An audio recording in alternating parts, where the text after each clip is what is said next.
నమస్తే అమ్మా. నమస్కారం జయలక్ష్మి. అమ్మా అమ్మా కొంతమంది అనుకుంటూ ఉంటారు, నేను చాలా మంచివాడిని, అన్నీ మంచి పనులే చేస్తా, ఎవ్వరికీ అన్యాయం చేయను, ఆ భగవంతుణ్ణి నిత్యం కొలుస్తూనే ఉంటా, అయినా కూడా కష్టాలు నాకే వస్తున్నాయి. ఎన్నో చెడ్డ పనులు పాపాలు చేసేవారు చక్కగా ఉన్నారు, ఇంత మంచిగా నేను ఉంటున్నాను కదా, నాకే ఎందుకు భగవంతుడు కష్టాలు ఇస్తున్నాడు, నాకే ఎందుకు ఇలా జరుగుతోంది అనే భావన చాలా మందిలో కనిపిస్తూ ఉంటుంది. అవునమ్మా కదా. నాకే అనే కాదమ్మా, ఇంకా ఒక అభిప్రాయం కూడా ఉంది. చెడ్డ పనులు చేసేవాళ్ళు హాయిగా సుఖంగా ఉన్నారు, మంచి పనులు చేసేటటువంటి వాళ్ళు కష్టపడుతున్నారు. ఎవరన్నా కాస్త కష్టపడితే కూడా ఇక్కడ మనం మనకి అన్వయం చేసేసుకుని కష్టపడుతున్నారు అని అనుకుంటాం. ఇది లోకంలో సహజంగా మనకు కనపడుతూ ఉన్నది. కారణం ఏంటంటే ఎప్పుడైనా సరే చెడుకి ఆకర్షణ ఎక్కువ.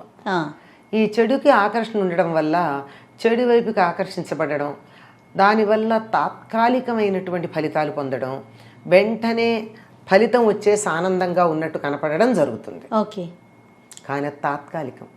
చెప్పాను, తాత్కాలికం అంటే కొద్ది కాలం ఉండేటటువంటిది. కానీ మంచి వల్ల వచ్చేటటువంటిది ఏమిటంటే కలకాలం నిలిచి ఉండేది, శాశ్వతంగా ఉండేది. ఈ చిన్న తేడా చాలామంది అర్థం చేసుకోలేకపోతారు.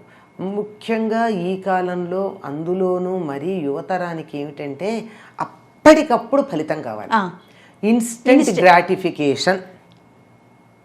పెద్దవాళ్ళ దగ్గర నుంచి, వాళ్ళ చిన్నతనం నుంచి పొందినవి అలాగే పొందారు, డబాయించి ఆ క్షణాన కావాలనుకుని.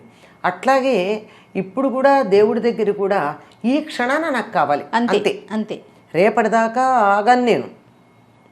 వాడెవడో ఇవాళ సుఖపడుతున్నాడు అంటే వాడు ఎంతకాలం అవన్నీ అది ఆ సుఖం పొందడానికి ఎంత ప్రయత్నం చేశాడన్న సంగతి మర్చిపోతాం.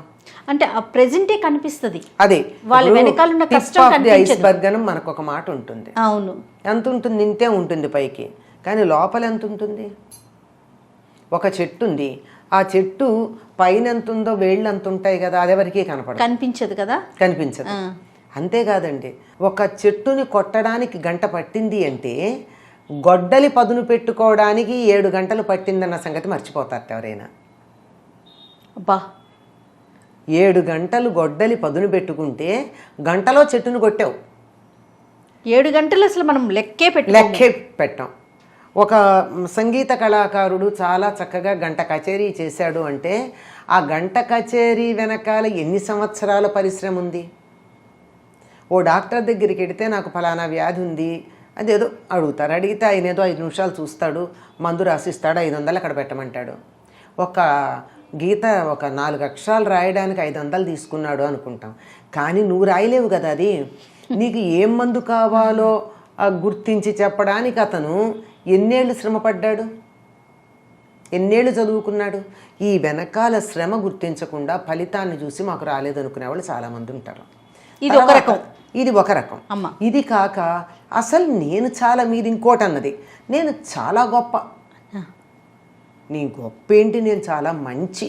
ఇంకా చెప్పాలంటే ఏదో సినిమాలో చెప్తాడు, లెవెల్ అయిపోతుంది, అక్కడ వాడిని ఏదో చంపి ఇక్కడికి వచ్చి చీమను రక్షించాను, లెవెల్ అయిపోతుంది అంటాడు కదా. అవును, ఈ చీమను రక్షించడం గురించి ఆలోచిస్తున్నావు కానీ అక్కడ వాడు ఎవడో మనిషిని చంపిన దాని గురించి ఆలోచించట్లేదు కదా. అంచేత మనం నువ్వు చేసిన చిన్న చిన్న మంచి పనులని లెక్క పెట్టుకుని నేను చాలా గొప్ప మనిషిని అనుకుంటున్నావు కానీ నువ్వు చేసినటువంటి చెడ్డ పనులు ఎన్నున్నాయి, అవి ఎందుకు ఆలోచించవు? మనిషికి వాటిని గురించి తలుచుకోవడానికి, గుర్తు చేసుకోవడానికి ఇష్టం ఉండదు. రిఫ్యూజల్ అంటారు సైకాలజీలో, అంటే they refuse to register that. నేను నిన్ను తిట్టానమ్మా ఏదో కారణంగా, నేను గుర్తుపెట్టుకోను, పొరపాటున కూడా నేను గుర్తుపెట్టుకోను, నేను తిట్టాను అయిపోయింది. నేను నీకు ఇంత సహాయం చేస్తా, కలకాలం గుర్తుపెట్టుకుంటానే జయకి ఇంత సహాయం చేశాను. ఇది మానవ మనస్తత్వం. కానీ రాముడు లాంటి వాడు ఏం చేసేవాడు, ఇంత సహాయం ఎదుటివాళ్ళ నుంచి పొందితే కలకాలం గుర్తుపెట్టుకునేవాడు, తాను ఎవరికన్నా సహాయం చేస్తే మర్చిపోయేవాడు. అందుకే ఆయన రాముడు అయ్యాడు. అంటే ఉదాహరణకి మనకు పోలికకి చెప్పాను, మనం అంతలా ఉన్నామా అంటే ఉండే ప్రయత్నం చేయడంలో తప్పులేదు కదా, లేము, కానీ ఉండే ప్రయత్నం చేస్తున్నానంటే అది చాలు, అంతకన్నా ఇంకొక అక్కర్లా. కనుక మనం చేసినటువంటి పొరపాట్లని తప్పులని లేక పాపాలని ఇంకేదన్నా పదాలు, వీటిని మనం ఏమాత్రం లెక్క చెయ్యం. మనం చేసిన కాస్త మంచిని గుర్తు చేసుకుంటాం. రోజుకి 23.5 గంటలు నువ్వు చెడు ఆలోచనలు చేసి చెడ్డ పనులు చేసి ఒక అరగంట కూడా పూర్తిగా ఉండదు, 10 నిమిషాలు మొత్తం ఏర్పాట్లు అన్నీ కలిపి ఒక అరగంట దేవుడి దగ్గర కూర్చొని నేను పూజ చేశాను, రెగ్యులర్గా చేస్తానండి, అస్సలు మాననండి. అబ్బో నా భక్తి ఇట్లాంటిదా, అక్కడ దేవుడి దగ్గర దీపం పెట్టకుండా దండం పెట్టుకోకుండా నేను మంచిళ్ళు కూడా తాగనండి నిద్రలేచి, ఇంట్లోంచి బయటకు అడుగు పెట్టడం వేరే మాట అని ఇంత కబుర్లు చెప్తారు. నువ్వు చేసే ఆ 10 నిమిషాలు కాక మిగిలిన 23 గంటల 50 నిమిషాలు నువ్వేం చేసావు? అది కూడా అవసరం కదా. అవునవును, అది అవసరం లేదా? నేను ఒక 10 నిమిషాలు గాలి పీలుస్తాను, మిగిలిన సమయం అంతా గాలి పీల్చను, మొత్తం అంతా నేను బతికుండాలంటే కుదురుతుందా? ఎట్లా అమ్మా, సాధ్యం కాదు కదా. కాదు కదా. అట్లాగే ఆ ఆలోచన విధానంలో ఒకటి చూసుకోవాలి. అది లేక తాను చేసిన 1-2 మంచి పనులు లెక్క పెట్టుకుని నా అంతటి మంచివాళ్ళు లేరు అనుకోవడం. అయినా దేవుడికి నువ్వు దండం పెట్టినంత మాత్రాన నువ్వు చేసిన పాపాలన్నీ ఆయన తుడిచిపారేయాలని నియమం ఏమన్నా ఉందా? ఆయన ఏమన్నా మాట ఇచ్చాడా? నువ్వు పాపం చేసిరా నేను నీకు వెంటనే మొత్తం పాపాలన్నీ పోగొడతాను ఏమన్నా అగ్రిమెంట్ రాసి ఇచ్చాడా? రాయలేదు కదా. కాకపోతే ఏం చేశాడంటే ఆయన అభయం ఇచ్చాడు. అభయం అంటే ఏంటి? నీకు భయం లేకుండా చూస్తాను. భయం లేకుండా చూస్తానంటే ఎవరినో చంపేసి వచ్చి నాకు జైలు శిక్ష పడకుండా చూడమంటే అది అభయం కాదు. అసలు నువ్వు చంపకుండా ఉండే మనస్తత్వం నీకు ఇస్తాను, ఎందుకు భయపడతావు? నువ్వు భయపడే పరిస్థితి తీసుకురాను, నీ ప్రవర్తన భయపడకుండా ఉండేట్టు చేస్తానంత అన్నాడే తప్ప నువ్వు ఇష్టం వచ్చిన చెడ్డ పనులు చేసిరా నేను నిన్ను కాపాడతానని చెప్పింది కాదు. అది మనం అర్థం చేసుకోవడంలో పొరపాటు ఉంది. అభయం అంటే అర్థం అది తెలియకుండా నేను దేవుడికి దండం పెట్టా గనక నేనేం చేసినా నాకు మేలే జరగాలి మంచే జరగాలంటే ఎట్లా కుదురుతుంది? అవును అవును. కనుక మనం చేసే పనులు ఒకటి బేరీజ్ వేసుకోవాలి. రెండోది, బాగా గనక గమనించినట్టయితే అత్యుత్కటై పుణ్యపాపై ఇహయేవ అంటే మరీ పాపాలు పుణ్యాలు ఎక్కువైపోతే ఇక్కడే అనుభవిస్తారు. బాగా ఎక్కువ అయ్యేదాకా అనుభవించరు. కనుక కొంచెం కొంచెం ఉన్నవి ఇక్కడ ఖర్చు అయిపోతూ ఉంటాయి, అవి అక్కడ పేరుకుపోతూ ఉంటాయి ఎక్కువ ఉన్నవి. అందువల్ల బాగా సుఖపడుతున్నారు అంటే ఏమో సుఖపడుతున్నారేమో, కానీ మోక్షం వస్తుందా వాళ్ళకి? ఇప్పుడు బ్యాంకులో డబ్బు వేసుకున్నాం, ఆ అకౌంట్లో ఖర్చు పెట్టుకుంటున్నాం, అయిపోతుంది. నేను బ్యాంకులో డబ్బు వేసుకుని ఖర్చు పెట్టుకోలేదు, నాకు ఎక్కువ ఉంటుంది. నువ్వు ఇంత పని చేసి దాని ఫలితం ఇక్కడ అనుభవిస్తే నువ్వు పైకి పెట్టుకెళ్ళడానికి ఏం లేదు. ఇక్కడ నేను అనుభవించకుండా ఉంటే పైకి పెట్టుకెళ్ళచ్చు, అంతే, దాచుకున్నట్టు. అసలు ఇవి ఏమీ అర్థం కాక ఊరికే మన వంతు కర్తవ్యం మనం చేద్దాము, ఫలితాల గురించి ఆలోచించొద్దు అనుకుంటే ఉండే సుఖం ఈ లెక్కలు వేసుకోవడం మొదలు పెడితే ఎన్ని రకాల లెక్కలు, ఎన్ని ఇంప్లికేషన్స్, ఎన్ని కాంప్లికేషన్స్ ఉన్నాయో చూడమ్మా. అవును. అంచేత వాళ్ళు సుఖపడుతున్నారు అని అనుకోవడం కాదు అక్కడ లెక్క, చేసిన పుణ్యాన్ని ఇక్కడ ఖర్చు పెట్టేసుకుంటున్నారని లెక్క. అది మనం కష్టపడుతున్నాం, నిజంగా మనస్సులో ఎటువంటి మాలిన్యం లేక, ఇతరులకి చెడు చేయాలన్న ఆలోచన లేక ధర్మబద్ధంగా జీవిస్తున్నావా లేదా? నేను మంచి అంటే సరిపోలా, నువ్వు చేసేది నీ కర్తవ్యం నిర్వర్తిస్తున్నావా, నువ్వు చేసేది ధర్మబద్ధమైనటువంటి పనేనా అని ఆలోచించుకుని చేస్తూ ఉంటే 100% మనకి ఎటువంటి చెడు జరగదు. గొప్ప మేలు జరగకపోవచ్చు, కానీ చెడైతే జరగదు. అయినా జరిగింది అంటే నువ్వు మంచి పని చేస్తున్నావు కదా, నీ పాత అకౌంట్స్ అన్నీ క్లియర్ చేస్తున్నా, పాత అప్పులన్నీ తీర్చేస్తున్నాను, సో దట్ నీకు ఫ్రెష్గా ఉంటావు. అట్లా అనుకోవాలి. అది ఆ మాత్రం అనుకోవడానికి మనకి ఇష్టం లేదమ్మా. కష్టపడడం ఏమాత్రం ఇష్టం లేదు. లోకంలో ఏం చెప్తారంటే అందరూ కూడా పుణ్యం కావాలని కోరుకుంటారు కానీ పుణ్యకార్యాలు చేయరు, పాప పనులు చేస్తారు కానీ ఫలితం వద్దనుకుంటారు. కరెక్ట్ అమ్మా. పుణ్యమిచ్చంతి, పుణ్యం కోరుకుంటారు కానీ పుణ్యకార్యాలు చేయరు. పాపకార్యాలు చేస్తారు కానీ దాని ఫలితం మాత్రం వద్దనుకుంటారు. ఇది ఈ రెండింటి మధ్య ఉన్నటువంటి తేడాలో చాలా కన్ఫ్యూజన్ ఉంది. అది తెలియక వెంటనే ఇట్లా అనుకుంటారు. దీనికి మరొక ఆస్పెక్ట్ కూడా ఉంది.